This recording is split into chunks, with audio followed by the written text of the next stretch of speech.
Hello students, आज के इस वीडियो में हम जानेंगे DSSB PRT के लिए एलिजिबिलिटी क्या है और उसके लिए सिलेबस क्या है।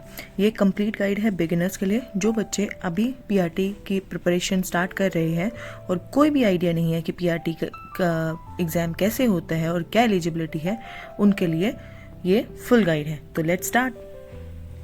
सबसे पहले DSSB होता क्या है? तो DSSB होता है Delhi subordinate services selection board, जो कि रिस्पॉन्सिबल होता है दिल्ली गवर्नमेंट के अलग अलग डिपार्टमेंट में स्टाफ को रिक्रूटमेंट के लिए।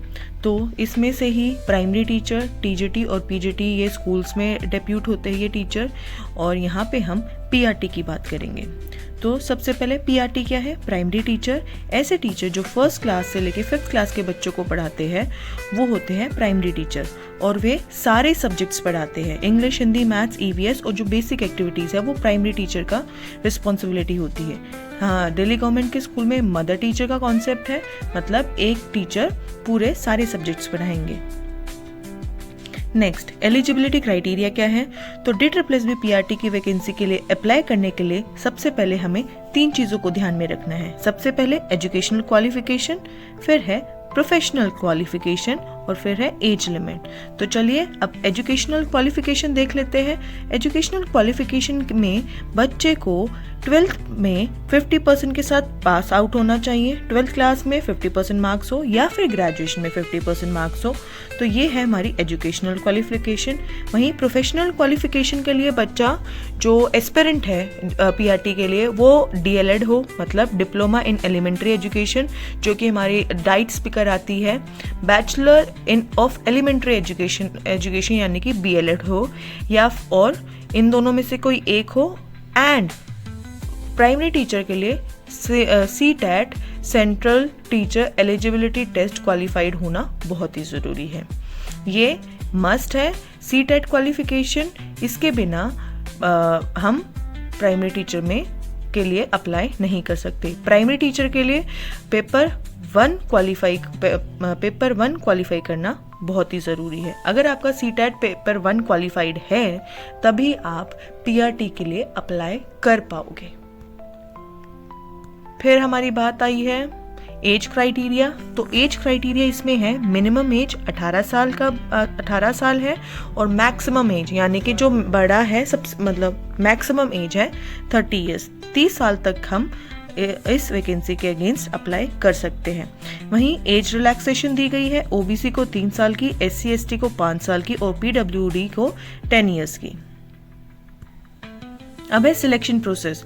सिलेक्शन प्रोसेस बहुत ही इजी है। इसमें सिर्फ एक रिटन एग्जामिनेशन होता है, और रिटन एग्जामिनेशन में जो हमारे मार्क्स हम सिक्योर करते हैं उसके बेसिस पे हमारा सिलेक्शन हो जाता है, और बाद में लास्ट हमारा डॉक्यूमेंट वेरिफिकेशन हो जाता है अगर हमारा रिटन एग्जाम में हम मेरिट में आ पाए। इसमें कोई इंटरव्यू नहीं होता, तो इसका सिलेक्शन बहुत ईजी है। अब देखेंगे PRT एग्ज़ाम पैटर्न क्या है। तो टोटल एक ही एग्ज़ाम होता है PRT के लिए।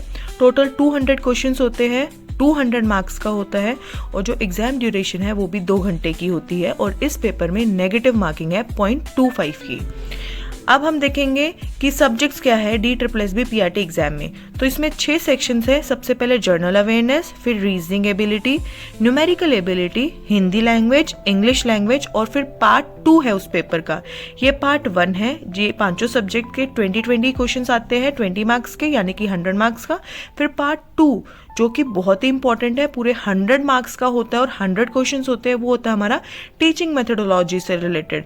इसमें चाइल्ड डेवलपमेंट और पेडागोजी से रिलेटेड क्वेश्चंस आते हैं, जो कि हम DLED में करते हैं या फिर BLED में करते हैं। ये हमारे इस पार्ट में पूछे जाते हैं। तो आप जर्नल अवेयरनेस का सिलेबस जल्दी से देख लेते हैं। जर्नल अवेयरनेस में हमारा कवर होता है Indian history, geography, polity, constitution, economy, science, environment, current affairs. इन सब से रिलेटेड कुछ क्वेश्चंस हमसे जर्नल अवेयरनेस में पूछे जाते हैं। टोटल क्वेश्चंस 20 होते हैं इसमें। फिर रीजनिंग्स का सिलेबस है analogy, series, coding, decoding, blood relations, direction test, puzzle, Venn diagram. इसमें भी 20 क्वेश्चंस होते हैं 20 मार्क्स के। फिर मैथ सिलेबस हमारा percentage, ratio and proportion, profit and loss, time and work, average, simple interest, data interpretation. ये हमारा मैथ्स का क्वेश्चन सिलेबस है, जो कि 20 मार्क्स का होता है और 20 क्वेश्चंस आते हैं। इंग्लिश के सिलेबस में होता है हमारा synonyms, antonyms, one word substitution, error detection, fill in the blanks और रीडिंग कॉम्प्रिहेंशन। तो रीडिंग कॉम्प्रिहेंशन में टोटल 5 क्वेश्चंस होते हैं एक पैसेज के बेस पे, तो ये भी बहुत इजी होता है। अब है हिंदी सिलेबस। हिंदी सिलेबस में हमसे पूछे जाते हैं पर्यायवाची शब्द, विलोम शब्द, मुहावरे, लोकोक्तियाँ, वाक्य शुद्धि और गद्यांश। फिर अब हम देख लेते हैं CDP का, जो कि बहुत ही इंपॉर्टेंट टॉपिक है। इसमें से कुछ इंपॉर्टेंट टॉपिक्स ही मैं बता रही हूँ इस वीडियो में। डिटेल के लिए मेरी नेक्स्ट वीडियो को फॉलो कीजिए।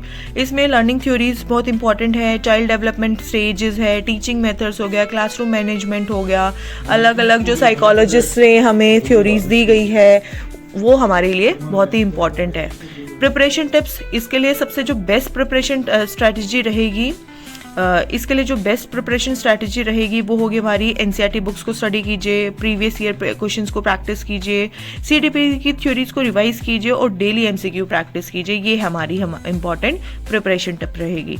उसके बाद जो रिकमेंडेड बुक्स है वो हमारे लिए NCERT की बुक्स है, ल्यूसेंट GK, जो कि हमारे जर्नल अवेयरनेस जो सेक्शन है उसमें बहुत हेल्प करती है, और DSSB के प्रीवियस ईयर पेपर को करना बहुत ही ज़रूरी है क्योंकि इसमें अक्सर क्वेश्चंस को रिपीट किया जाता है। और CTAT की जो बुक्स होती है जिसमें कि CDP का कॉन्सेप्ट दिया होता है, आप उसको भी फॉलो कर सकते हैं।